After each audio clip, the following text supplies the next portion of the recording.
Assalamualaikum warahmatullahi wabarakatuh.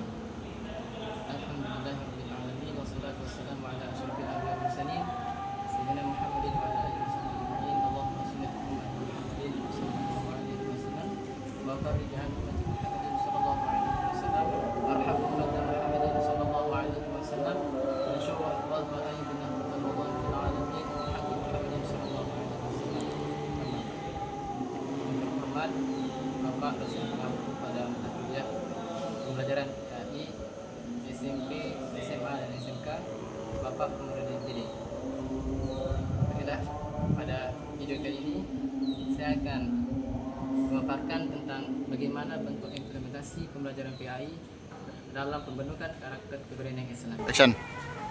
Pendidikan agama Islam merupakan suatu proses intelektual, proses sosial, proses akhlak, dan proses spiritual yang dimana bertujuan untuk membimbing manusia untuk memperoleh nilai-nilai kehidupan supaya dengan tujuan untuk menunjukkan kehidupan di akhirat. Namun dari definisi di atas dapat kita ketahui bahwasanya pendidikan agama Islam bukan hanya untuk seorang individual saja, namun untuk pengaruh yang lebih luas lagi, itu pada orang banyak. Dalam ayat Al-Quran dijelaskan, "Wal takum minkum ummatun yad'una ilal khairi wa ya'muruna bil ma'ruf wa yanhauna 'anil munkar." Dan hendaklah di antara kalian ada seorang yang menyuruh kepada kebaikan, yang dimana mereka menyuruh kepada perbuatan yang ma'ruf dan melarang kepada perbuatan yang munkar. Di ayat di atas jelas dijelaskan bahwasanya Islam mengajarkan untuk selalu berbuat baik, selalu beretika yang baik, berperadian yang baik, bukan hanya kepada orang individu saja, namun kepada orang lain lebih utama. Dari pengertian pendidikan agama Islam yang tadi dapat kita ketahui bahwasanya tujuan atau bentuk implementasi pendidikan agama Islam terhadap dalam pembentukan karakter Islami adalah supaya menjadikan manusia menjadi insan yang kamil. Insan yang kamil di sini kita artikan dengan jiwa dan rohani manusia yang utuh, kemudian yang memiliki akhlak yang mulia. Kemudian untuk memperoleh atau menjadikan manusia menjadi insan yang kamil sendiri tentu melalui proses-prosesnya. Di sini kita maksud adalah proses pendidikan, di mana pendidikan dilakukan di sekolah-sekolah. Bisa pendidikan dalam kelas, tentunya mulai belajar 3 atau 4 pelajaran utama dalam pendidikan agama Islam, yaitu Al-Quran, Hadis, Akidah, Akhlak, Sejarah Kebudayaan Islam, dan Fikih. Untuk memperoleh insan yang kamil, tentunya siswa diharapkan supaya memperoleh keempat pelajaran, mata pelajaran tersebut. Kemudian tidak hanya di dalam kelas saja, pembelajaran atau pendidikan bisa juga dilakukan di luar kelas, atau bisa dalam berupa ekstrakurikuler keibadahan atau keagamaan. Kemudian bisa juga dalam program tadarus dan lain sebagainya. Kemudian yang tidak kalah pentingnya dalam proses pembentukan karakter Islami pada peserta didik, di mana si pendidik harus mengerti betul tentang tanggung jawabnya sebagai seorang pendidik, di mana mereka harus mengetahui tanggung jawab mereka secara pasti, dan mereka harus mengetahui capaian pelajaran yang akan mereka capai. Karena dengan demikian mereka para peserta didik dapat memberikan pengajaran kepada peserta didiknya dengan lebih maksimal lagi. Maka dalam hal ini disarankan bagi peserta didik untuk mengetahui kepada para pendidiknya untuk mengetahui strategi-strategi yang digunakan dalam penyampaian pelajaran pendidikan agama Islam.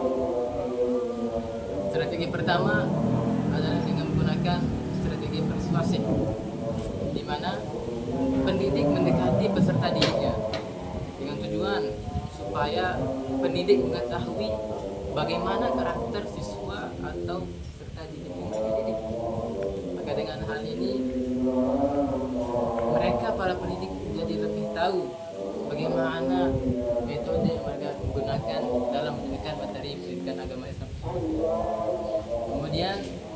strategi kedua yang digunakan adalah memberikan cerita atau kisah yang berisi dengan targhib dan tarhib. Yang dimaksud dengan targhib di sini adalah kisah yang berisi tentang suatu anjuran. Kemudian tarhib yaitu kisah yang berisi tentang ancaman-ancaman. Namun dalam hal ini bukan hanya cerita atau kisah tentang para nabi, para ulama saja yang kita sampaikan kepada pendidik. Namun alangkah baiknya untuk menyampaikan kisah-kisah tentang yang relevan pada zaman sekarang, sehingga dengan kerelevanan cerita tersebut peserta didik bisa lebih cepat dalam menangkap pelajaran yang disampaikan oleh pendidik tersebut. Kemudian strategi ketiga adalah dengan memberikan suatu pengajaran dan nasihat. Maksudnya setelah para pendidik memberikan materi kepada peserta didiknya, kemudian mereka memberikan suatu kesimpulan yang berisi tentang nasihat atau yang berisi tentang anjuran-anjuran yang harus dilakukan oleh peserta didiknya. Seperti contoh, ketika dalam penyampaian materi yang membahas tentang kisah-kisah para nabi, setelah materi habis diberikan kepada peserta didiknya, kemudian para guru atau pendidik memberikan nasihat atau teladan yang bisa diambil dari kisah yang telah diberikan oleh pendidik tersebut. Maka dalam hal ini tentunya peserta didik bisa dengan mudah untuk mencerna atau mengamalkan isi dari materi yang telah diberikan. Kemudian strategi yang keempat, yang terakhir adalah dengan memberikan sanksi.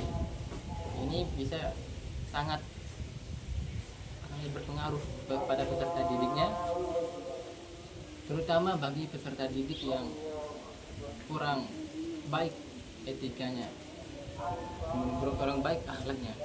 Karena dengan sanksi, tentunya sanksi dimaksud di sini adalah sanksi yang bersifat memberikan efek jerah kepada peserta didik. Seperti contoh, seandainya dalam satu kelas banyak peserta didik yang merokok misalnya, atau suka bolos. Ketika diberikan sanksi bagi peserta yang demikian tersebut, maka kemungkinan besarnya akan terjadi penurunan terhadap mahasiswa atau siswa yang bermasalah. Mungkin hanya ini bisa sampaikan. Untuk kurang lebihnya saya mohon maaf. Sekian dari saya. Allahumma muwaffiq wal hadi ila sabilir rasyad. Assalamualaikum warahmatullahi wabarakatuh.